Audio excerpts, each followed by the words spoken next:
So, you are on the internet using a web browser. You know, that thing with the address bar and back button and bookmarks. That thing you're in right now, up there. Yeah, that's your web browser. If you're like me, when you're on your computer, you spend something like, I don't know, 90% of your time on the internet in a browser. There's emails, chatting, you're reading news, watching videos, playing games, you're buying things, just to name a few. Which kind of makes the web browser the most important program on your computer. And if you think about it, it hasn't always been this way. You see, web browsers were first designed a long time ago with the old internet in mind. You know, back when it was slow and mainly just words with links that just send you to more words with links, back before all of these innovations. So some guys at Google asked, what if we redesigned the web browser from scratch with an eye towards the new web? You know, maps, video, and web apps that are a lot more dynamic. And so they created Chrome, a web browser that's crazy fast on today's internet. And it's sleek and more secure, but mostly it's really fast. I mean, my biggest question when I boot up my computer is how long till I get on the internet, right? I mean, if there isn't any internet, I might not even use my computer. Did you know that even the fastest computers will still take like 45 seconds to boot up? 45 seconds! You can make a sandwich in that time.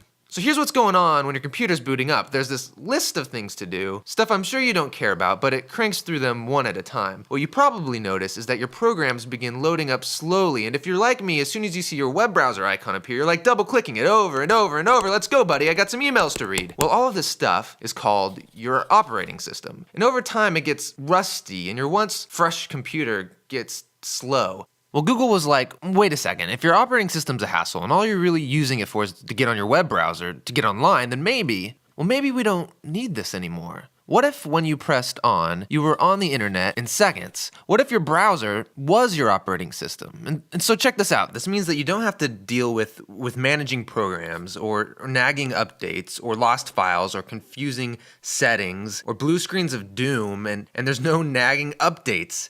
Just your browser. Which means you can still listen to music, you can watch movies, interact with friends, you're creating documents, you're playing games, you're writing your emails, you're doing all of this stuff that you were already doing on the internet. But here's the thing, none of this is stored on your computer. What? None of it, you ask? Yeah, none of it. Really nothing? Yeah, nothing is stored on your computer.